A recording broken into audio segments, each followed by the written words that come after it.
Bienvenue sur l'Entre-deux de Vivessence, un podcast pour ouvrir le champ des possibles.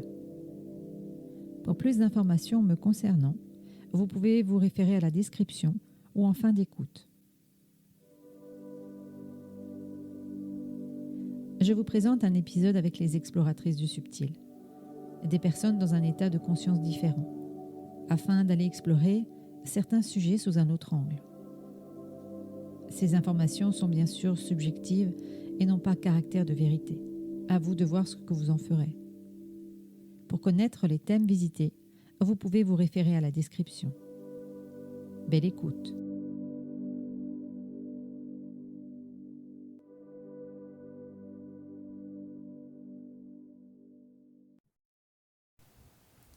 La première chose que vous allez regarder, c'est justement cette planète Terre.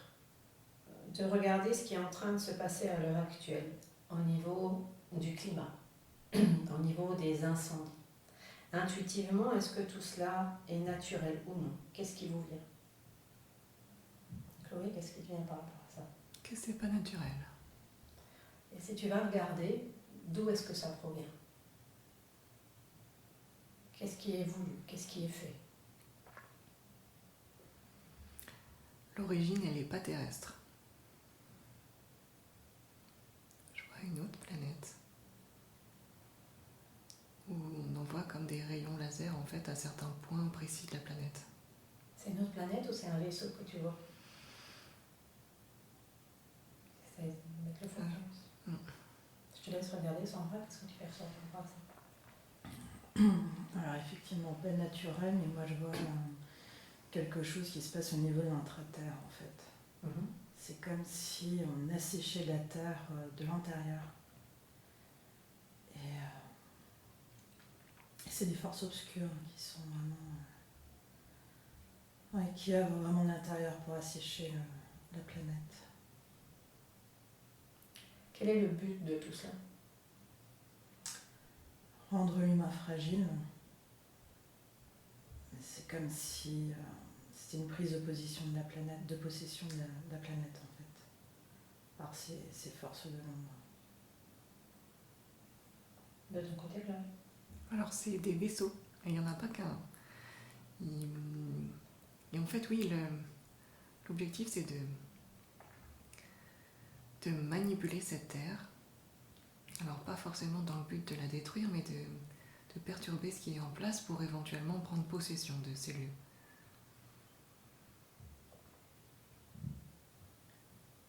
Donc il voudrait quoi? Il voudrait assécher, il voudrait brûler, c'est quoi qui est dans... Alors vous restez dans un endroit sécurisé, quand vous regardez un petit peu les plans, c'est quoi les plans? Qu'est-ce qu'ils ont prévu? Moi je vois la planète complètement détruite en fait, c'est comme une espèce de... C'est comme si elle allait devenir une espèce de boule de charbon. Et c'est comme si de l'intérieur en fait on voulait la détruire, ça me fait penser en fait un peu à ces agents dormants soviétiques de la guerre froide en fait, où tout se passait à l'intérieur et on ne s'en rendait pas compte. Et là c'est un peu la même chose en fait, c'est une espèce on détruit l'intérieur en fait. Et on l'a détruit parce qu'en fait on dit que si il y a trop d'espoir et trop de haute fréquence en fait au final sur la planète. Et que ça leur plaît pas en fait. Ils veulent pas ça. C'est pour détruire justement ces fréquences ou c'est vraiment pour détruire la planète? Je te laisse regarder, Sandra, de ton côté, Chloé. Alors j'ai cette même information en fait de détruire cette planète. Parce que c'est plus utile. Alors selon je suis sur le vaisseau là. Ouais. J'interroge les gens qui sont à l'intérieur. Pour eux c'est pourri de l'intérieur, mais justement parce qu'il y a trop de fréquences élevées, trop de lumière, ils vont pas pouvoir finalement s'accaparer de ce qu'ils voulaient. Donc comment ces êtres vont se nourrir s'ils ont plus, si la planète, s'ils veulent détruire la planète, comment est-ce qu'eux ils vont faire pour survivre? En fait leur objectif c'est pas de rester sur la planète. C'est effectivement...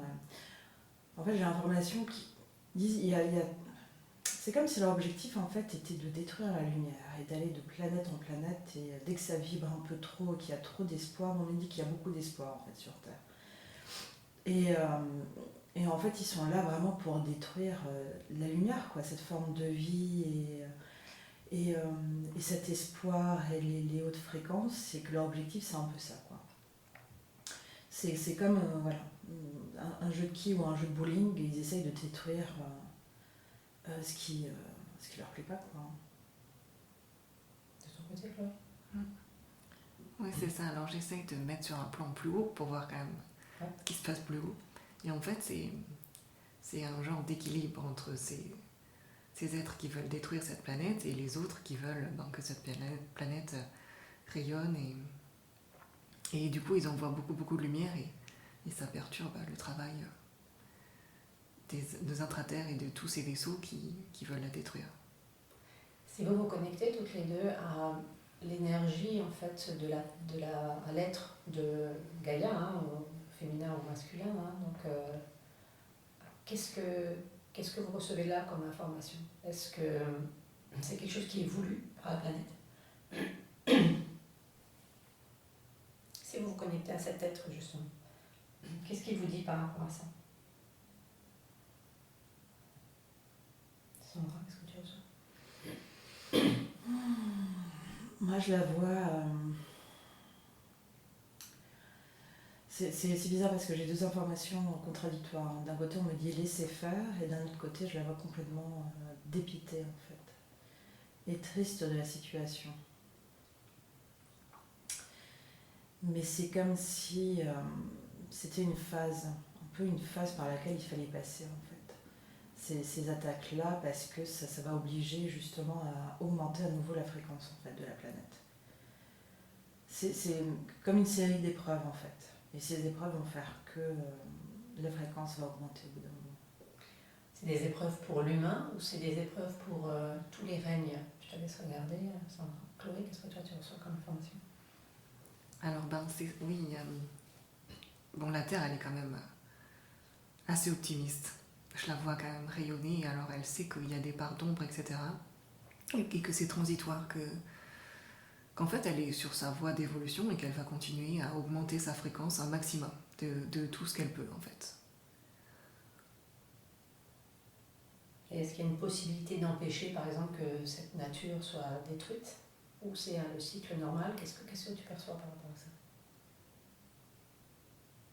Après il y a effectivement un risque toujours possible que ce soit détruit, mais cet être Terre là est quand même super optimiste et va essayer de faire son maximum déjà pour élever toutes les consciences qui la peuplent. Et ça a l'air plutôt bien parti quand même. Il y a quand même beaucoup plus de lumière que d'ombre. De ton côté, Sandra? Alors on me dit que ça fait partie de l'évolution de la Terre, effectivement, et que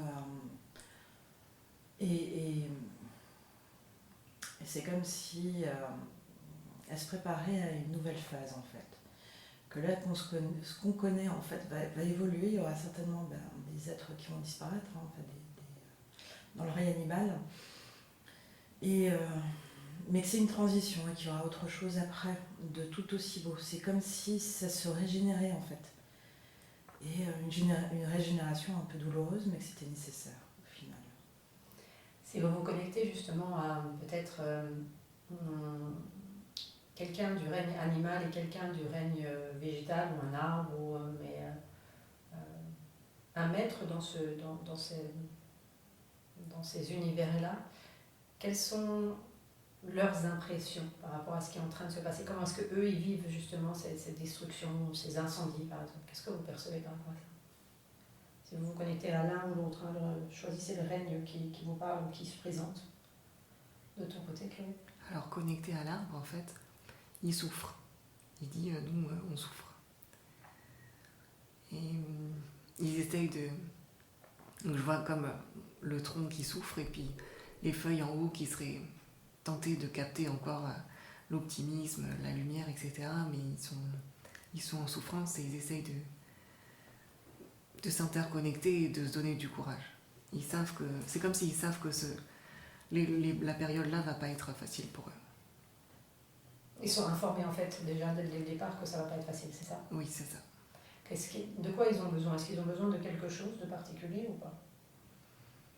D'amour. En fait, c'est ça, ils ont besoin d'amour. De tous les règnes. Ça va leur donner la force de survivre à ça. De ton côté, maman? Pareil, hein, donc c'est règne végétal et pareil, hein, c'est un appel à l'aide, mais effectivement, c'est encore une question de fréquence, hein, d'augmentation de fréquence par l'amour et voilà, c'est ce type d'aide dont ils ont besoin. C'est pas forcément des aides, enfin, bien sûr, de venir en aide pour éteindre les feux et tout, mais c'est surtout plutôt d'être reconnu, enfin d'avoir cet amour en contrepartie, c'est ça? Ouais. De ton côté, ouais. Oui, c'est ça, c'est vraiment aussi prendre conscience que ils sont là, quoi. Enfin, eux aussi, ils ont un rôle à jouer et ils ont besoin, oui, de reconnaissance, en fait. Et si vous changez de plomb, est-ce qu'il y a autour des êtres qui leur viennent en aide? Oui, ils sont nombreux. Ouais. Ouais, pareil. Je vois vraiment, c'est comme une espèce de nuée, en fait, de petits êtres très lumineux qui entourent les flammes, en fait, et qui aident justement, des fois à contenir aussi des incendies qui auraient pu être bien plus ravageurs. Et ils viennent en aide justement pour... là, pour les incendies, ils vont venir en aide aussi, l'après-incendie, en fait, pour la régénération de la forêt. De ton côté, quand même? Tout à fait, j'ai la même information, je les vois en cercle. Et c'est vraiment leur mission. Ils sont très très lumineux et ils sont même contents d'œuvrer pour ça. C'est des êtres qui viennent d'où? De l'intra-terre. Pareil. Et quand vous vous connectez à ces êtres, est-ce que tout ce cheminement-là, tout ce qui est en train de se passer était prévu? Ou ils sont surpris par ce qui est en train de se passer? Ils sont surpris par l'ampleur, en fait. Ils savaient que de toute façon ça allait arriver, mais ils sont surpris de la violence et de l'ampleur, en fait, des incendies. Qu'est-ce qui fait qu'il y a justement plus d'ampleur? Les forces de l'ombre qui sont de plus en plus puissantes. Et dont les attaques, en fait, sont de plus en plus virulentes et fréquentes.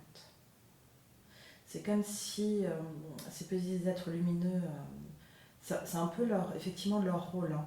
Mais donc ils savent qu'ils doivent faire ça, mais en même temps ils sont surpris en fait par la fréquence et la violence en fait. Et c'est comme s'ils étaient un petit peu aux abois en même temps. Voilà, ils ne s'attendaient pas à ça. De ton côté, Chloé? Oui. Et ils sont un peu tristes par toute cette négativité. Ça les dépite un peu, mais voilà, ils sont surpris, ils s'attendaient quand même pas à ça, à toute cette négativité en fait. Mais ils continuent d'œuvrer. Et est-ce qu'il y a des aides aussi qui sont donc à l'intra-terre? Est-ce qu'il y a des aides encore extérieures, encore plus lointaines? Les galactiques, c'est... on me dit qu'ils œuvrent aussi, je vois des grands faisceaux comme ça lumineux qui viennent d'eux en fait, hein, et qui aident justement ces petits êtres de lumière justement à se régénérer et à être forts. Et eux, par leur lumière et leur puissance, ils aident aussi à contenir en fait les forces de l'ombre. Et qu'est-ce qui fait qu'ils n'interviennent pas plus? Chloé, qu'est-ce que toi tu perçois par rapport à ça? En fait, ils interviennent. Enfin, moi, je vois tout un réseau connecté. L'intra-terre, les galactiques, la Terre. Vraiment, et c'est, comme Sandra disait, des super faisceaux lumineux, très très lumineux. Et en fait, ils interviennent, c'est leur manière de nous recharger, de nous redonner de l'espoir. Et pour eux, c'est déjà beaucoup. Après, je perçois aussi qu'en fait, ils peuvent pas... Eux aussi, ils sont en lutte avec les forces de l'ombre sur leur niveau. Et que c'est compliqué pour eux. Ils peuvent pas atterrir en fait sur Terre et nous aider comme ils le souhaiteraient parce que ils sont aux prises avec avec les forces de l'ombre. Ouais, c'est ce qui empêche en fait qu'ils interviennent de façon directe, parce que Oui, quelque part ils auraient les technologies pour pouvoir arrêter tout de suite, quoi. tout cela. Mais ils ne peuvent pas intervenir directement comme ça sur la planète, c'est ça? C'est ça, ils font ce qu'ils peuvent, ils sont un peu dépités aussi parce qu'ils aimeraient faire beaucoup plus et ils sont en capacité de le faire, mais pour l'instant, effectivement, ils sont sur un fragile équilibre et ils peuvent être menacés aussi. Sandra, de ton côté? Moi, je vois effectivement oui, cet équilibre très fragile et cette volonté, en fait, cette bataille en fait, qu'ils mènent. Mais on me dit aussi qu'en fait, s'ils n'interviennent pas de manière beaucoup plus directe, c'est justement pour que l'humain en fait prenne conscience. Et on me dit que s'ils n'interviennent pas plus, c'est pour qu'il y ait justement vraiment un éveil en fait chez l'homme. Et c'est aussi à l'homme en fait d'agir et de réfléchir ensemble, quoi. Et c'est à eux aussi un peu d'augmenter en fait la vibration. En fait, c'est comme si ils voulaient donner aussi un peu une leçon à l'humanité en fait, en disant vous voyez ce qui se passe, voilà, vous êtes au bord vraiment de catastrophes, etc. Donc maintenant éveillez-vous, c'est le moment de s'éveiller. Et voilà, par la prise de conscience en fait. Mais quand il y a cette remarque éveillez-vous, là on est quand même dans une manipulation, puisque c'est pas naturel, c'est manipulé, le climat est manipulé, et l'humain croit que c'est naturel. Donc comment peut-il s'éveiller s'il n'a pas les informations? Chloé, qu'est-ce que tu perçois par rapport à ça? C'est vrai que j'ai l'impression de voir les humains sous une sorte de chape qui les contrôle en fait, qui pour l'instant les empêche de prendre conscience en fait que tout ça c'est pas naturel. Comme s'ils étaient un peu endormis. Et que progressivement, quelques-uns comprennent que c'est pas forcément naturel. De ton côté, Sandra? J'ai pas plus d'informations en fait. Je vois effectivement la chape et les humains qui sont en dormance. Et en même temps, c'est comme si... alors la guerre n'est pas perdue, mais c'est comme si une bataille en fait se perdait au fur et à mesure parce que justement l'humain n'est pas en éveil. Et que les galactiques justement allaient œuvrer en fait pour cet éveil justement de l'humain par rapport à pas seulement le climat, hein, mais plein d'autres choses aussi voilà, qui les entourent. Mais c'est comme si en fait on disait que malgré en fait cette dormance, il y avait des personnes qui sont tellement éveillées qu'en fait c'est à eux aussi d'aider à l'éveil de l'humanité. Parce que je vois plein de petites lumières en fait, d'être connectés, etc. Et on dit mais c'est à eux aussi en fait. Et c'est comme si les galactiques en fait déléguaient un petit peu que eux, par cette espèce d'équilibre en fait qu'ils essaient de maintenir, il y a une espèce de fatigue aussi derrière, une espèce de notion comme ça de fatigue, etc. Et c'est comme s'ils déléguaient, ils laissaient un petit peu le relais en disant voilà, nous on essaie de maintenir un équilibre qui n'est pas évident. Maintenant c'est à vous aussi d'éveiller l'humanité. Et, ça c'est votre job, quoi, par la lumière. Justement, je t'invite à aller regarder par rapport à ça, parce que d'un côté, il y a ces informations de certains guides en disant voilà, il faut se mettre en mouvement, il faut réveiller, et des artisans de lumière qui se sentent impuissants ou immobiles, ou quelque part les activités ne se mettent pas en place comme ça devrait se mettre en place. Donc il y a un petit peu quelque chose là qui est un paradoxe. Je te laisse regarder ça, Sandra, de ton côté, Chloé, qu'est-ce que tu as reçu comme information? Alors moi je vois donc un être lumineux qui œuvre justement pour la planète. Alors c'est le représentant. Donc lui il est vraiment éveillé, il est connecté, il sait ce qu'il a à faire. Et en même temps j'ai cette information, il est connecté à cette terre qui va secouer. Et lui sa mission c'est justement d'éveiller toutes ces petites consciences, enfin tous les autres êtres de lumière qui sont dans l'incertitude en fait. Et progressivement je vois un petit réseau qui va se former. Ça prendra du temps. Et je vois aussi que tous ces êtres en devenir, là, les êtres de lumière qui sont perdus, ils sont en fait dans cet engrenage un peu de l'ombre. Ils sont un peu masqués, etc. Et que ces piliers, il y en a des piliers de lumière qui sont extrêmement lumineux et eux, ils sont protégés en quelque sorte de ce nuage rouge qui nous entoure tous et ils vont progressivement connecter tous ces petits êtres de lumière pour qu'ensemble ça forme un réseau qui va pouvoir progressivement libérer ces forces de l'ombre, la Terre de cette ombre. De ton côté, Sandra? Alors moi je vois vraiment c'est vraiment les forces de l'ombre qui empêchent toutes ces activités en fait de pouvoir fleurir, etc. C'est des attaques en fait qui se font de manière très régulière, de manière extrêmement ciblée et volontaire, parce qu'ils savent que ces gens-là peuvent œuvrer et faire de très belles choses, mais on me dit que c'est une transition, c'est quelque chose qui ne va pas durer dans le temps. Et je vois jusqu'au printemps prochain. Apparemment ça devrait se calmer le printemps prochain. Mais on me dit de ne surtout pas laisser tomber en fait, et que c'est comme si les artisans de lumière devaient... c'est un peu une bataille aussi qu'ils doivent mener avec les forces de l'ombre, quoi, et voilà, qu'ils ne doivent surtout pas laisser tomber parce que ça va s'éclairer beaucoup, beaucoup. Et que là, c'est vraiment la transition, et je pense qu'il y aura beaucoup de réponses qui vont se trouver d'ici les 9 mois là, à venir. La gestation, c'est comme une espèce de gestation en fait. Cette gestation, justement, elle est voulue ou c'est parce qu'il y a une transformation intérieure chez certains artisans? Si tu perçois, Sandra, de ce côté-là, je te laisse regarder, Chloé, de ton côté. Alors, je me suis rapprochée là, de ce super être lumineux. Il est vraiment vrai, il est authentique. Et en fait, il accepte toute aide. C'est-à-dire qu'à partir du moment où on capte un être lumineux et qu'on partage, en fait, qu'on se connecte avec lui à la joie qu'on ressent nous aussi, ça va nous permettre que chaque petit être de lumière, comme nous par exemple, rayonne plus. Qu'en fait, en faisant des choses qui nous mettent en joie, ça va l'enrichir, lui, et de manière pas contrôlée en fait. C'est si nous on veut l'aider, on peut, sous forme d'amour, etc. Et c'est comme si ça va catalyser son action sur Terre. Après, ils sont pleins, mais il n'y a pas aucune volonté de contrôle quant à cet être-là. Si on veut adhérer, on peut. Et qu'est-ce qui fait justement que certains artisans se sentent dans cet immobilisme et dans cette impuissance? Parce que l'envie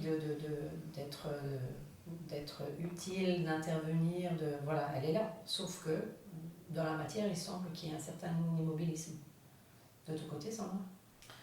Alors, on me dit qu'il y a une part de quelque chose qui est fait de manière volontaire. C'est comme si en fait cette phase qui est quand même assez de blocage, assez sombre, etc. Les artisans de lumière devaient passer par là parce que c'est aussi comme une espèce de phase de nettoyage où voilà, vous allez laisser beaucoup de choses derrière et vous allez en fait accéder à un niveau en fait supérieur au niveau énergétique et au niveau des savoirs. Et c'est comme si par ces attaques, par ce côté un peu sombre et cette période un petit peu sombre et délicate, c'est un espèce de renforcement. C'est comme un exercice en fait plus qui va permettre en fait de monter en vibration, d'accéder à des savoirs et d'accéder à beaucoup de choses en fait justement pour aider l'humanité. Et que c'est une phase transitoire et qui est nécessaire. Donc c'est pas fait par hasard en fait. C'est comme une espèce d'apprentissage en fait. Un peu un stage de survie assez délicat. De ton côté, Chloé?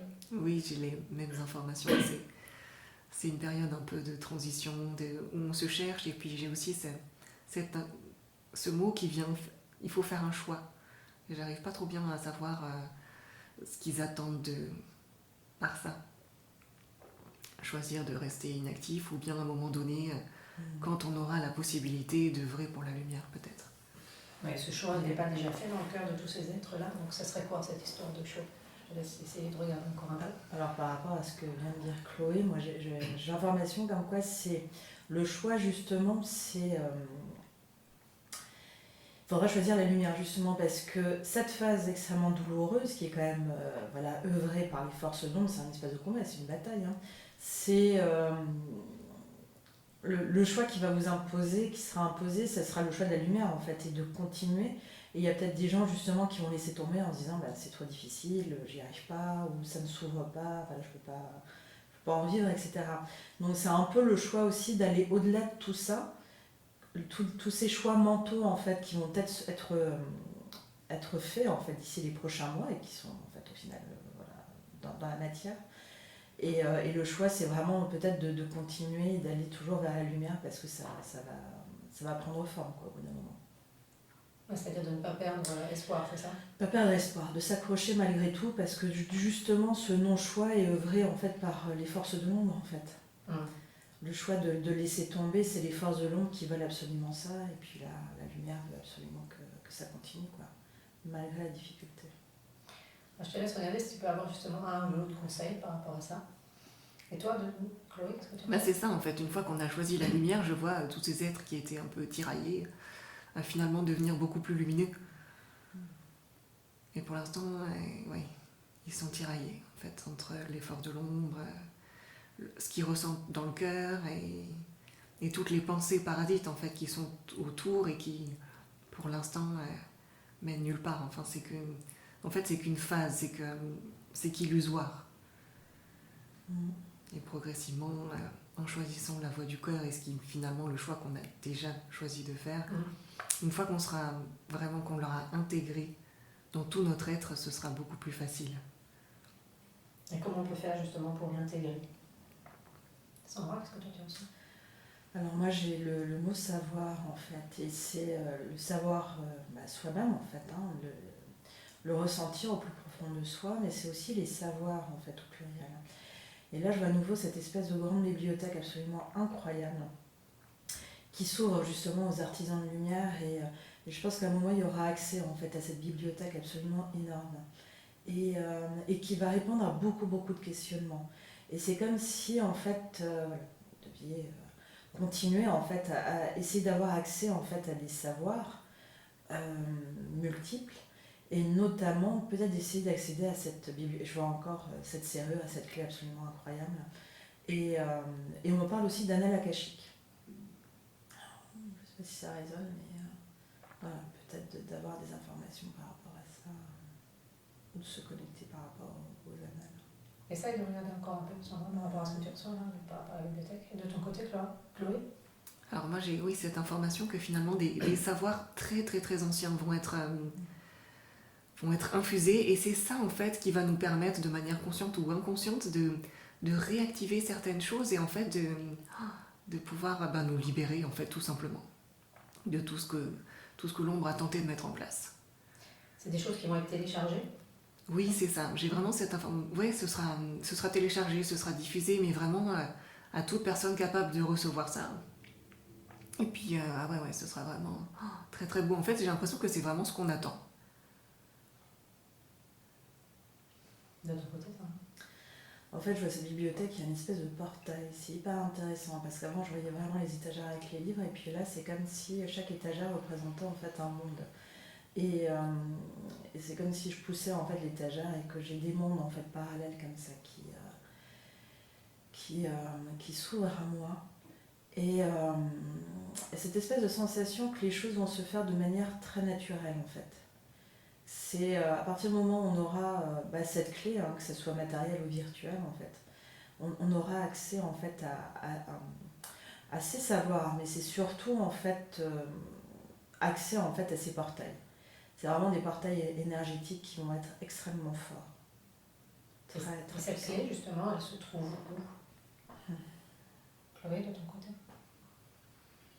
En fait, j'ai essayé de sonder pour savoir si tous ces savoirs ou ces téléchargements s'étaient manipulés, si c'était voulu d'un côté ou de l'autre. Donc là, la réponse, elle n'est pas vraiment très claire. Ils rigolent, c'est des personnages qui sont lumineux, hein, qui veulent beaucoup de bien, qui comprennent cette dualité. Et c'est pas forcément évident pour nous humains de faire la part des choses. Qu'est-ce qu'on accepte, qu'est-ce qu'on n'accepte pas, Mais bon, ils nous disent qu'à un moment donné, connecté à notre cœur, on arrivera à recevoir les bonnes informations, et que pour eux, ce qui est important, c'est d'infuser ces savoirs, mais sans trop de brutalité, de manière naturelle. De ton côté, ça? Alors moi j'ai un petit groupe de petits personnages d'autres planètes, hein, en forme de petits extraterrestres, qui font une ronde autour de cette clé en fait. Et ils se tiennent la main comme pour protéger cette clé. Et on me dit que pour l'instant, en fait, l'humanité ou les artisans de lumière ne sont pas prêts, et qu'ils doivent encore Voilà, parcourir un chemin avant de pouvoir accéder en fait à cette clé-là. Mais que ça viendra. Et je vois vraiment à nouveau cette notion de printemps prochain. Il y aura peut-être quelque chose qui fera qu'il y aura accès en fait à cette bibliothèque, ou du moins accès à cette clé et à ces savoirs-là. Merci d'avoir écouté cet épisode. Pour plus d'informations me concernant, vous pouvez aller visiter mon site www.vivessence.fr. N'hésitez pas à partager, me laisser vos commentaires et je vous retrouve tout bientôt pour un nouvel épisode.